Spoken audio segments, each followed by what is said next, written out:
The Minnesota job is going to have its challenges, but PJ Fleck loves a challenge. And hey, most importantly, they made their last. They're excited. You can't blame them. You can't blame them. Joining me now live to downplay what that would mean, head coach PJ Fleck. It wasn't pretty, but maybe that's exactly what Michigan State needed. Everyone's trying to look for a leg up heading into their draft, sleepers, etc. I get it. I'm one of them. As the saying goes, you can't stop him. You can only hope to contain him. It's great. Enjoying the lunch break. Really warm. Could get used to the view. I'm living the dream right now. You guys are all missing a big lake effect snowstorm. I'm sure you're disappointed. So disappointed, Kirk, and it feels good here. Feels good. It's like 50 degrees, cool. The Tigers lineup without Miguel Cabrera is like a 4th of July cookout without hot dogs and hamburgers. It's just something you never want to experience. Yeah, Jess, if these guys are nervous about this game, they are hiding it well. One of the coolest things about this resort is the marine life. Everywhere you go, it seems to be floating around.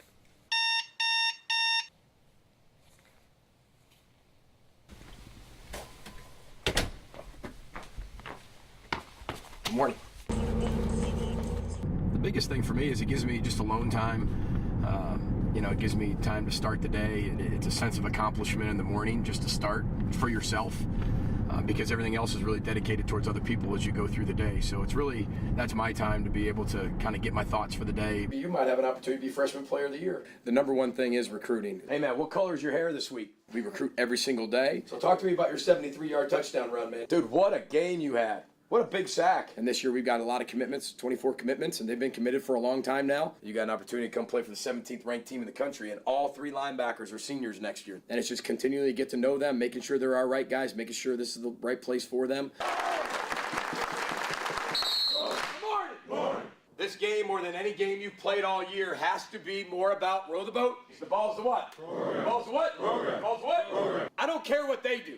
What you have to do is bring the nasty, toughness, ugly style of down and dirty, rolling in the mud. Welcome to November in Southwest Michigan. You didn't know Michigan was like this, did you, Indiana? If you keep a team on the field 2.5 hours and you expect 18 to 22-year-old people to be energetic throughout the entire practice. Let's go, start fast, start fast. You're probably not going to get it. Hey, that's the way to get that arc. So we shrink it all into about an hour and 20 minutes. Come on, man, you're a way better player than you've shown. Way better, and you know it. When they're here, we're going to work extremely hard. Kid, it's just always a step. It's just always a step slow. We're going to go fast. We're going to go urgently. We're going to get the most out of them. We got to improve our nastiness. And then, boom, when you're done, I don't want you here. You having fun today? Yeah. Right down the pipe. Love it. Well, the first thing, you better have an extraordinary wife, and I do. Heather is amazing. Who's Day's angel? Who's Day's princess? A lot of people say that's a very difficult profession. I agree. But you can also make it a very beneficial profession. Way to go, way to go. What other, 8-year-olds, 6-year-olds, 4-year-olds, 3-year-olds get to hang out with a Division I football program all the time? When football's over, when the practice is over, I've got about 15, 20 minutes. I can either sit there and just talk to them, or we can have baseball practice and have fun with the kids and hug them and kiss them and chase them and run around. That's it, dude.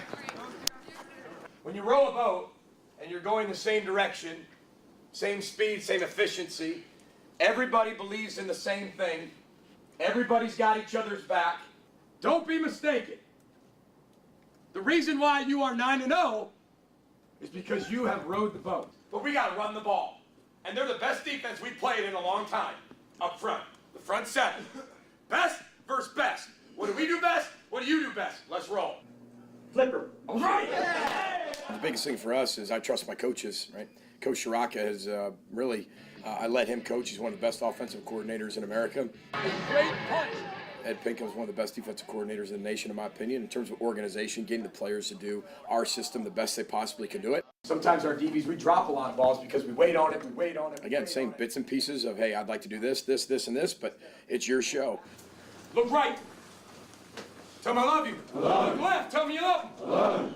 Look right. Tell me you believe it. I believe you. Look left. Tell me you believe it. I believe you.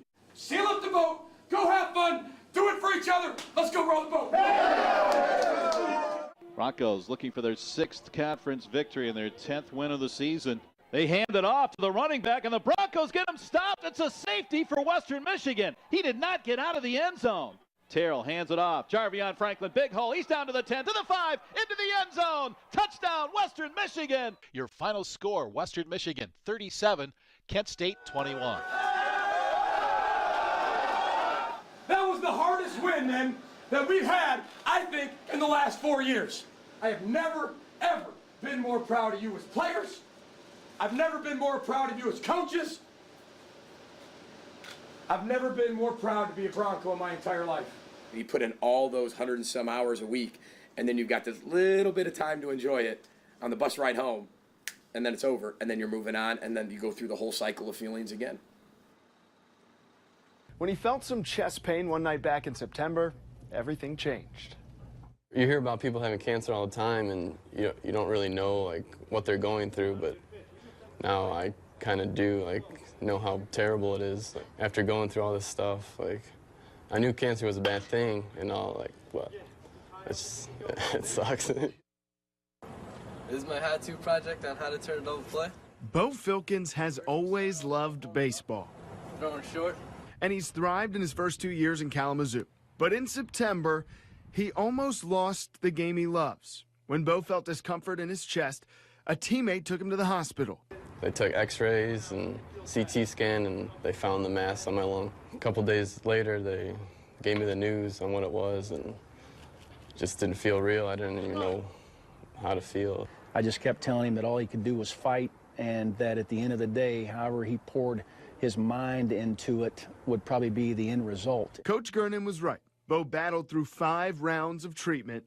He underwent a surgery to remove the mass, which left him with this scar. And after all that, He did it! He's cancer-free!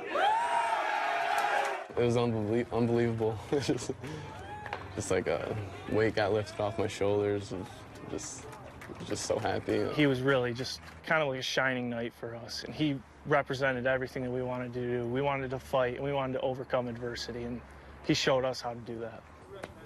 I couldn't do it without him, to be honest. They've always kept me positive throughout this whole thing, because, I don't know, sorry. Yeah, but yeah, I love them all. now Bo likely won't be medically cleared to play this season, but he tells us he plans to redshirt and be back on the field with the Broncos next spring. Live in the newsroom tonight, Brian Kaufman, News Channel 3.